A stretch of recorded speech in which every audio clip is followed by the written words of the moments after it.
Hello दोस्तों, स्वागत है आप सभी का मेरे चैनल की एक और नई वीडियो में। तो आज की इस वीडियो में मैं करने वाला हूँ डीपकूल गेमएक्स 400 वर्जन 2 का रिव्यू। इस वीडियो को मैंने 3 पार्ट के अंदर डिवाइड कर रखा है। सबसे पहले पार्ट में हम करेंगे इसकी अनबॉक्सिंग। सेकंड पार्ट में डिटेल में आपको समझाऊंगा कि किस तरह से आप अपने सीपीयू के अंदर इसको इंस्टॉल कर सकते हो। और थर्ड पार्ट में मैं दिखाऊंगा अगर आप ये कूलर लेते हो तो किस तरह से आपको थर्मल टेम्परेचर में फर्क देखने को मिल जाता है। तो बिना किसी देरी के चलिए वीडियो को हम करते हैं शुरू। तो सबसे पहले हम करते हैं अनबॉक्सिंग से स्टार्ट। तो अनबॉक्सिंग एकदम स्ट्रेट टू फॉरवर्ड दी गई है हमको। इस बार Amazon की तरफ से कुछ ज़्यादा पैकेजिंग अच्छी तरह से आई है नहीं, डायरेक्ट हमको जो प्रोडक्ट का बॉक्स है वही देखने को मिल जाता है। तो चलिए बॉक्स को ओपन करते हैं।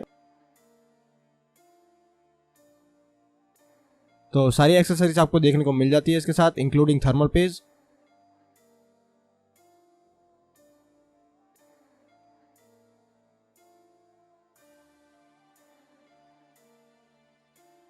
के बाद हमको देखने को मिल जाती है यूज़र मैनुअल। तो यूज़र मैनुअल भी देखने को मिल जाती है, जो कि पढ़ने वाला तो है नहीं, तो इसको हटाओ। अब आगे की तरफ बढ़ते हैं। हमको डायरेक्टली देखने को मिल जाता है हमारा सीपीयू फैन।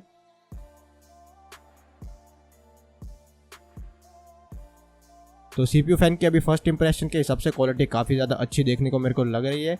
हीट सिंक काफ़ी अच्छी और काफ़ी बड़ी दे रखी है।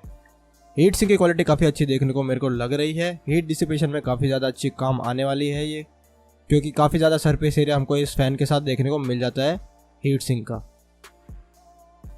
फ़ैन की क्वालिटी भी काफ़ी अच्छी ज़्यादा देखने को लग रही है मुझे, क्योंकि फ़ैन 120 मिलीमीटर का फ़ैन दे रखा है, काफ़ी बड़ा फ़ैन दे रखा है, जिससे काफ़ी अच्छी हेल्प होगी हमारी सीपीयू टेम्परेचर्स को डाउन रखने में। इसके बाद हम बात करते हैं हमारे सेटअप और इंस्टॉलेशन के बारे में। तो सेटअप और इंस्टॉलेशन के बारे में फर्स्ट रिकमेंडेशन यही रहेगी कि आप जब अगर इस कूलर को सेटअप कर रहे हो तो पूरा पीसी अपना खोल दो फिर से, और मदरबोर्ड को निकाल लो बाहर। मदरबोर्ड को निकालने के बाद काफ़ी ज़्यादा आपको इजी इंस्टॉलेशन देखने को मिल जाएगी, क्योंकि काफ़ी ज़्यादा आपके जो केबल्स और जो छोटी सी जगह की प्रॉब्लम हो जाती है वो आपको नहीं देखने को मिलेगी। तो मदरबोर्ड को निकाल चुके हैं बाहर। तो सबसे पहले हमको रिमूव करना पड़ेगा हमारा स्टॉक कूलर, जो कि हमारा AMD के हमारे सीपीयू के साथ ही आता है, जो कि अपने आप में ही काफ़ी एक अच्छा कूलर है, पर हम थोड़ा सा इसको अपग्रेड करेंगे। सबसे पहले जो भी सारे इसके स्क्रूज दे रखे हैं वो स्क्रूज डायगोनली आप निकाल सकते।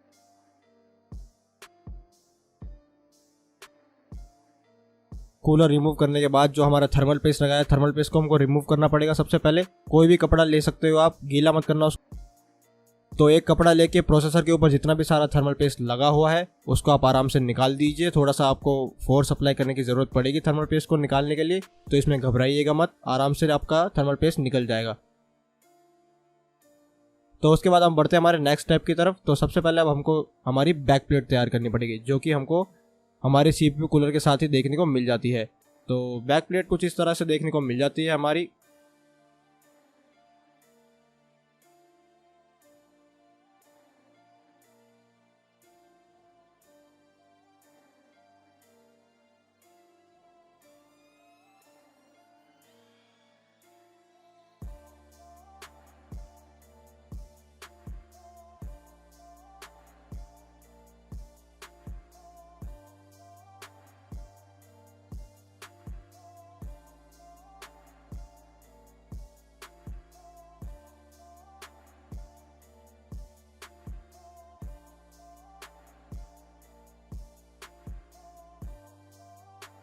उसके बाद हमको जो सबसे बड़े वाले स्क्रूज देखने को मिलते हैं वही स्क्रूज हमको बैक प्लेट के अंदर लगाने पड़ेंगे।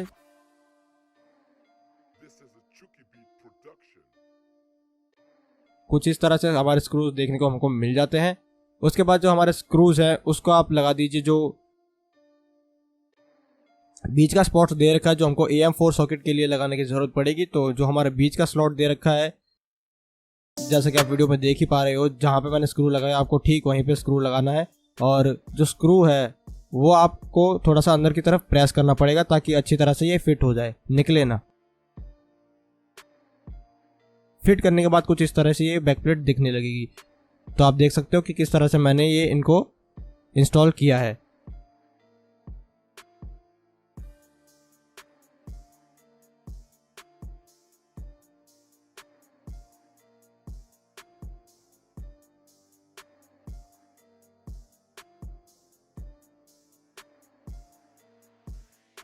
तो अब हम बढ़ते हैं हमारे फ़ैन की प्रिपरेशन की तरफ। तो अब हमको लगानी पड़ेगी हमारी प्लेट्स जो कि हमारी CPU फैन को माउंट करेगी। जो बड़ी वाली प्लेटें हमको देखने को मिल जाती है उसी को यूज़ करना पड़ेगा हमको AM4 सॉकेट के लिए, और जो छोटी वाली दे रखी है वो हमको इंटेल के लिए यूज़ करनी पड़ती है। तो हमारा जो प्रोसेसर है वो हमारा AM4 सॉकेट के ऊपर बेस्ड है, तो हमको बड़ी वाली प्लेट्स इस्तेमाल करने की ज़रूरत पड़ेगी। तो बड़ी वाली प्लेट्स को कुछ इस तरह से स्क्रूज कर दीजिए, कोई भी दिक्कत नहीं आएगी, आराम से कर सकते हो, इतना कोई मुश्किल स्टेप है नहीं। तो जैसा कि मैं दिखा रहा हूँ आपको, इसी तरह से आपको प्लेट्स इंस्टॉल कर लेनी है।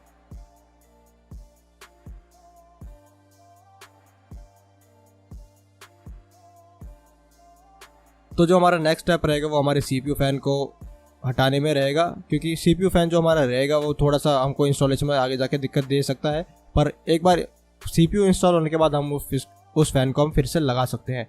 तो कुछ इस तरह से आपको साइड से प्रेशर देना है और साइड की एक साइड निकल जाएगी फैन की, तो दूसरी साइड को भी आपको इसी तरह आराम से निकाल लेना है।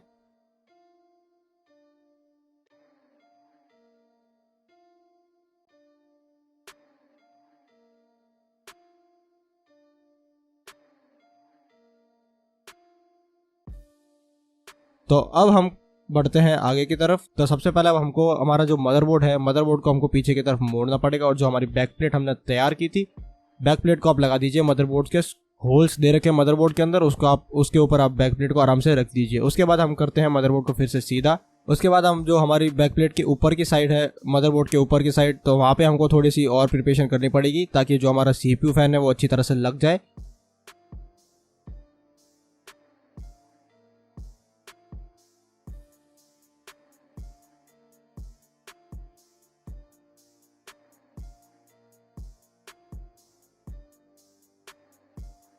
जो हमको व्हाइट कलर की ये जो कुछ चीज़ दे रखी है, होल्डर टाइप समझ लो, खुद भी समझ लो, मुझे नहीं पता कि इसको क्या कहते हैं, पर इसको सबसे पहले आपको चारों स्क्रूज के ऊपर रखना है।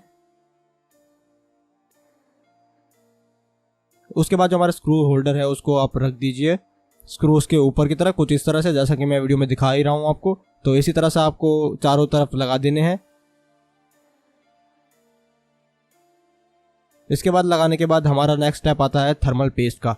तो जो थर्मल पेस्ट हमको दे रखा है वो CPU फैन के साथ इंक्लूडेड दे रखा है, तो आपको कहीं से अलग से बाय करने की ज़रूरत नहीं पड़ेगी। काफ़ी यूजर्स की क्वेरी होती है कि इसके साथ थर्मल पेस्ट मिलेगा या नहीं मिलेगा, तो जी बिल्कुल आपको सब कुछ इसके साथ ही मिलता है। सबसे पहले अब हमको थर्मल पेस्ट लगाना है। थर्मल पेस्ट निकाल लीजिए। थर्मल पेस्ट को निकालने के बाद आपका जो प्रोसेसर है उस पर जेंटली बस सिर्फ बीच में जितना दे रखा है उतना पूरा का पूरा आप निकाल सकते हो उसके ऊपर। उसके बाद सिर्फ प्रोसेसर के ऊपर आपको रख दीजिए। स्प्रेडिंग हम नहीं करेंगे थर्मल पेस्ट की, क्योंकि उसके साथ क्योंकि जो स्प्रेडर मिलता है वो हमको इसके साथ नहीं मिला है। जो हमारा फैन का ही वेट है वही हमारे थर्मल पेस्ट को अच्छी तरह से फैला देगा, तो इसकी तो आपको टेंशन लेने की ज़रूरत बिल्कुल भी नहीं है।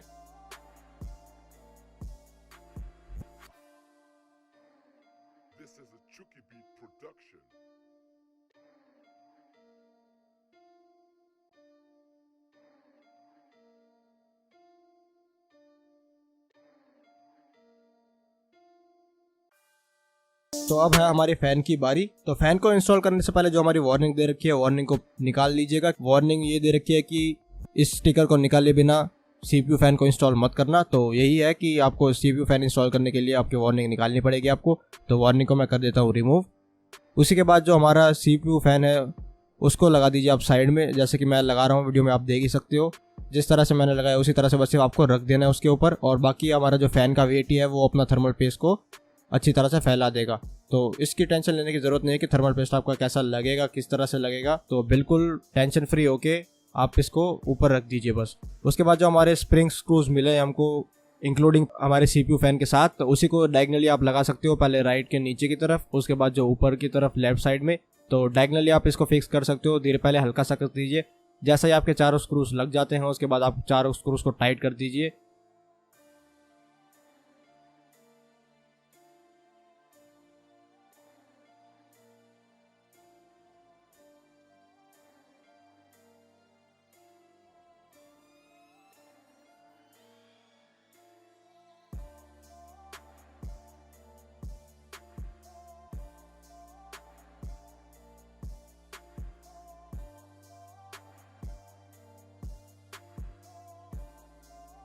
उसके बाद जो हमने हमारा 120 मिलीमीटर का फैन निकाल रखा था उसी को आप फिर से लगा दीजिए कुछ इस तरह से।